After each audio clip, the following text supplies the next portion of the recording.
Good evening, and thank you for tuning in to Wildcast. I'm Annalise Wille. And I'm Devin Homer. As students return back to campus for the start of the new school year, residents of Sol y Luna, a nearby student housing complex, are reporting several safety violations. Wildcast lead reporter Jillian Ryan investigates. It is back to school season here in Tucson, but some off-campus living students are already experiencing some challenges outside of the classroom. Two popular apartment buildings walking distance from campus, Sol and Luna, have been receiving many complaints from tenants the first couple weeks of school. Nelson Partners, the owner of the buildings, parallel to each other off Speedway Boulevard, have been under fire lately as students have been experiencing a lot of issues. It said it came fully furnished, which it wasn't, and appliances and all. Didn't have it, and I didn't have a desk chair that it said it came with. I applied for it a while ago, so I haven't got it. Nelson Partners are not shy of controversy, as last year they experienced foreclosure on some of their properties after lawsuits from investors for defrauding. The question remains in the air. Could Sol and Luna be next? Some units were even reported to not having working air conditioning, amongst other issues such as elevators not working properly in a series of fire violations. Our air conditioning still doesn't work. We'll turn it down to 70 degrees and then it just goes back up to 85 every other hour. We still have to pay, and we'll try to put in maintenance requests and stuff, and sometimes it takes them a long time to come up and fix the issue, which can be kind of frustrating. Another concern raised for tenants is the safety of living in these buildings, as last year there were multiple shootings that occurred in the area. Between this and the uncertainty of when violations will be fixed, students living in Sol and Luna may have to reevaluate their current living situations. I'm Jillian Ryan, reporting for UATV3. Dirtbags has been a signature bar for decades here in the Old Pueblo, so what keeps students and alumni coming back? Wildcast reporter Sammy Cebulka has more. For more than 3 decades now, Dirtbags has served as a place for college students to grow up. But finding out what makes this place so special has always been on my mind.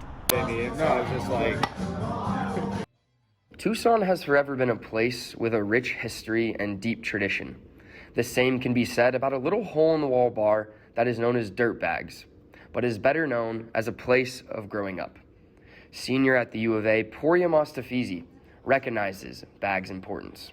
I feel like this is one of the last staples of the past that we have on this campus. I'm not gonna resort to violence. Recent U of A alum Jeff Wright says that there is something special about this place, and that once you are here, you won't be going anywhere anytime soon. And for some reason, this little lonesome bar all by itself in the corner of campus is the spot that everyone ends their night at. The saying was always, hey, we're ending the night at Bags.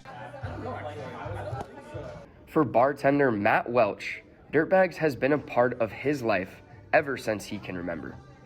You know, some of the first pictures ever taken of me were over in the corner at the other side of the bar. You know, I've been coming to the staff Christmas parties since before I could walk, before I could speak. Welch has somewhat of a different point of view in what Bags actually means to him. I think it's just a place where for a long time you could come and check the world at the door.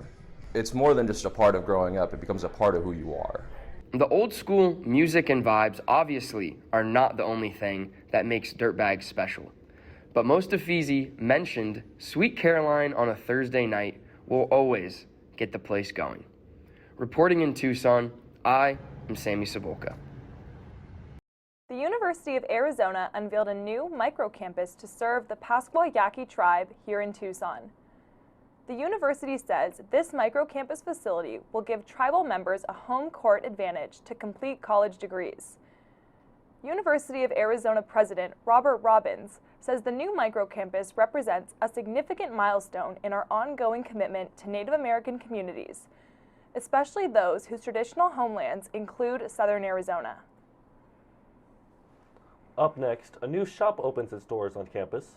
UA ranked in Best for Vets. And an update on U of A's carbon footprint.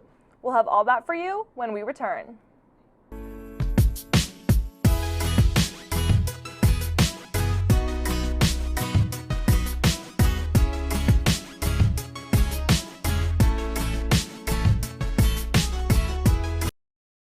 Peace, Love, and Pops has opened its doors on University Boulevard. The shop takes a retro twist on frozen treats, selling a variety of handcrafted popsicles. Wildcast reporter Annalise Wille stopped by to get a taste of all the peace and love. Over the summer, a new popsicle shop opened on University Boulevard at the University of Arizona. Peace, Love, and Pops was in the works for many months before founder Scott Harrison moved to Tucson from Birmingham, Alabama to make his vision come to life. So we had a chance to come back from Birmingham and wanted to look at doing something that would be fun. Thought about restaurants, but that's a big beast to tackle your first time out opening a business. So we thought, let's do something simple, let's do something fun. Scott and his partner Jim come up with the flavors themselves and create them inside the store. Once frozen, the pops are ready to be enjoyed. Sales associate Emery Cabral gave her take on the popsicle shop opening on campus. So I'd say that Peace, Love, and Pops is a great way for mainly the freshmen specifically to get familiar with this area, because popsicles, they're for everybody. So it's something that they can get their hands on pretty quickly and easily. Scott believes opening at the U of A was a no-brainer for the first location, but he is hoping to expand to other areas. Right now, this is where we are based. It's where we do our production, and it's the place where you can come and get our pops. Reporting for UATV3, I'm Annalise Wille. The University of Arizona was ranked one of the best of West colleges for service members according to the Military Times. This year, 311 schools qualified on the list. University President Robert Robbins says we believe it is our responsibility to provide world-class educational and research opportunities along with a wide range of support services for our military-connected students and their families. The University of Arizona is partnering with Tucson Electric Power to reduce the university's carbon footprint. Last week, university officials unveiled a new interactive display built by Creative Machines to show how clean energy is generated by TEP's wind and solar farms. The university says this is just one of many partnerships with TEP. The University Offices of Sustainability says it's in the process of creating a sustainability and climate action plan expected to launch in October and last through the fall of next year. After the break, Wildcast sports anchor Dylan Grausz has all the latest in UA sports. Don't go away.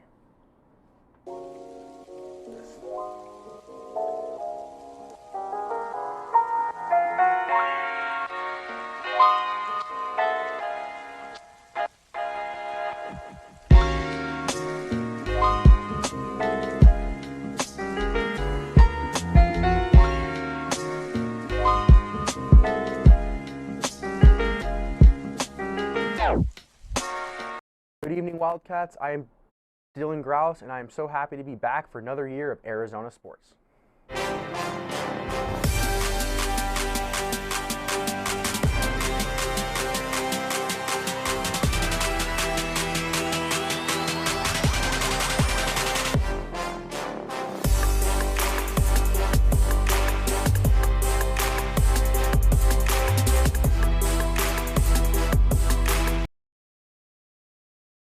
The year against Mississippi State under the lights with a crowd they haven't seen in years. Sports reporter Sammy Sabolka is there with more. The Wildcats' first home game of the 2022-2023 season did not end the way head coach Jed Fish and his team would have wanted. The Mississippi State Bulldogs beat the Wildcats 39-17. Quarterback Jaden DeLora and the Wildcats struck first with a very impressive six-play, 75-yard drive that ended with a Michael Wille 34-yard touchdown run.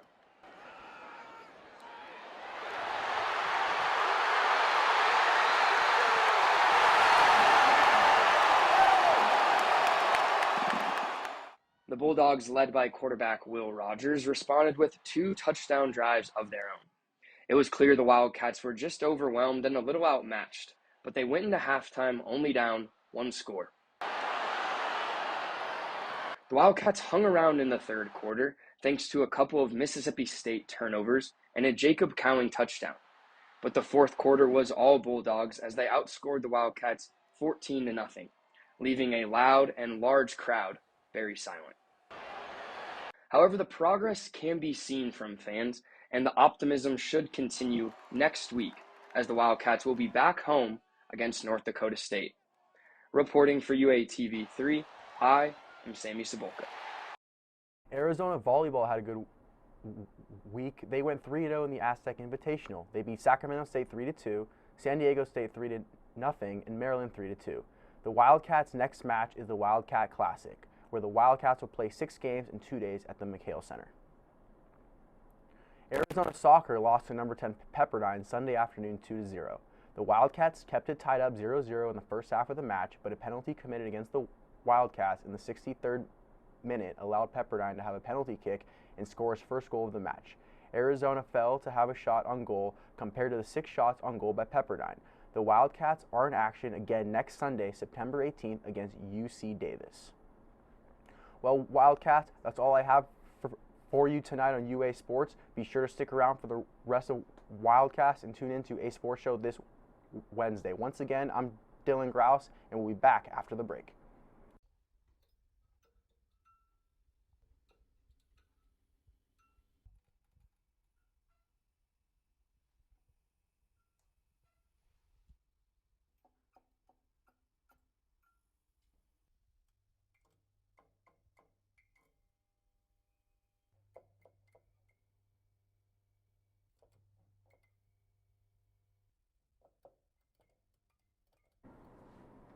That's all we have for you tonight on Wildcast.